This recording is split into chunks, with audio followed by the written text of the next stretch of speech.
Madame la Présidente, mes chers collègues, le Conseil départemental est la collectivité chef de file en matière de handicap. Notre responsabilité de conseillers départementaux est de faire notre maximum avec les moyens qui sont les nôtres pour améliorer la vie des personnes qui vivent avec un handicap. Les a priori, l'idéologie et certaines formes de militantisme doivent s'effacer lorsque cela s'avère nécessaire.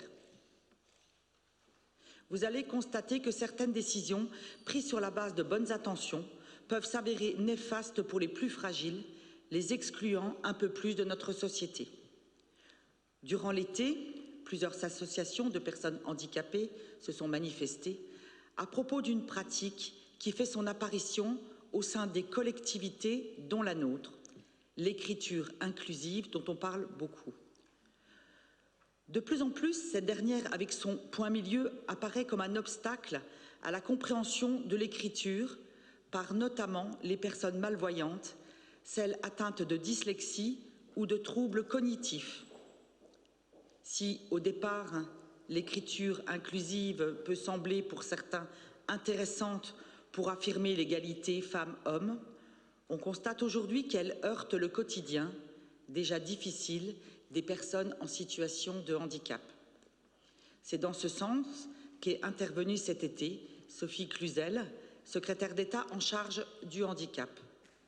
Aussi, Madame la Présidente, mes chers collègues, pouvez-vous me dire aujourd'hui comment se positionne notre collectivité sur cette question et très concrètement, comment cela se traduira-t-il et se traduira à l'avenir, notamment dans la documentation destinée aux personnes en situation de handicap. Je vous remercie. Mal nommé, c'est apporter du malheur au monde, disait Albert Camus. Exclure symboliquement la moitié de l'humanité dans un écrit appartient à un temps qu'il convient aujourd'hui de dépasser, vous en conviendrez. Dans l'introduction de cette réponse, j'ai d'ailleurs spontanément rédigé « chers collègues » avec un point entre le E et le S. Par considération pour la part féminine de cette assemblée, qui, je le rappelle, est à 50%. Fin 2015, le Haut Conseil à l'égalité entre les femmes et les hommes a publié un guide pratique pour une communication publique sans stéréotype de sexe, dans lequel il y mettait 10 recommandations. L'une d'elles concernait effectivement la communication écrite et l'utilisation du point. L'objectif était bien de dégenrer les noms et de remplacer les parenthèses utilisées jusqu'alors pour mettre enfin la marque du féminin. Cette pratique a été remise en question par le gouvernement en 2017 par circulaire du Premier ministre. Cette évolution faisait suite aux recommandations, comme vous l'avez souligné, de la secrétaire d'État au handicap Sophie Cluzel, qui la considère contraire aux efforts du facile à lire et à comprendre, réalisé pour les personnes en situation de handicap. Le sujet, bien évidemment, fait aussi débat au sein du Conseil national consultatif des personnes handicapées, car l'écriture inclusive est considérée par certains comme un obstacle majeur pour la lecture et la compréhension, notamment pour les personnes en situation de handicap, notamment en situation de dyslexie. Concernant les supports de communication du Conseil départemental, nous nous conformons pour l'essentiel aux recommandations des instances nationales.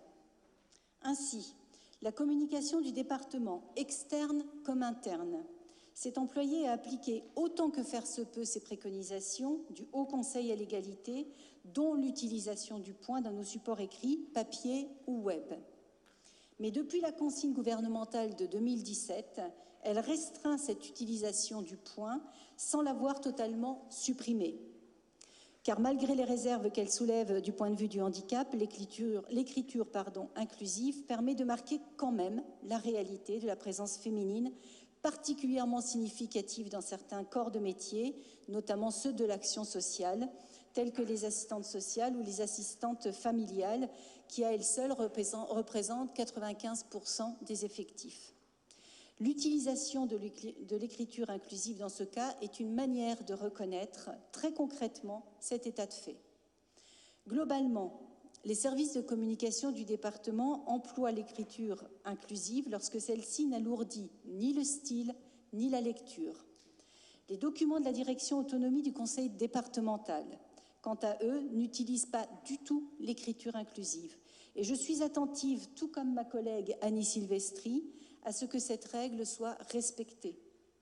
Cette approche tout à fait pragmatique, qui ménage le respect des personnes en situation de handicap et les impératifs de promotion de l'égalité femmes-hommes, et je sais, chers collègues, que vous y êtes également sensibles, me semble satisfaisante et n'a pas fait à ce jour l'objet de débats.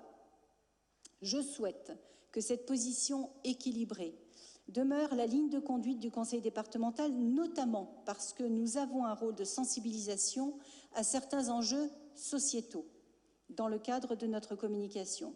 Nous aurons donc un regard attentif au public auquel s'adressent nos communications. Et je demeure toutefois convaincue que la question de l'égalité entre les femmes et les hommes continuera de progresser grâce à cette sensibilisation renforcée, grâce également à notre capacité de porter des messages d'égalité et des messages de respect des femmes, notamment celles qui ont des situations de responsabilité. Si les choses depuis des années avancent, force est de constater que nous devons faire évoluer les modèles qui imprègnent encore certains inconscients. Porter un autre regard sur la femme, sur les femmes, permet également d'œuvrer à l'effort collectif pour faire reculer les violences faites aux femmes en général, ici en France et au-delà de nos frontières.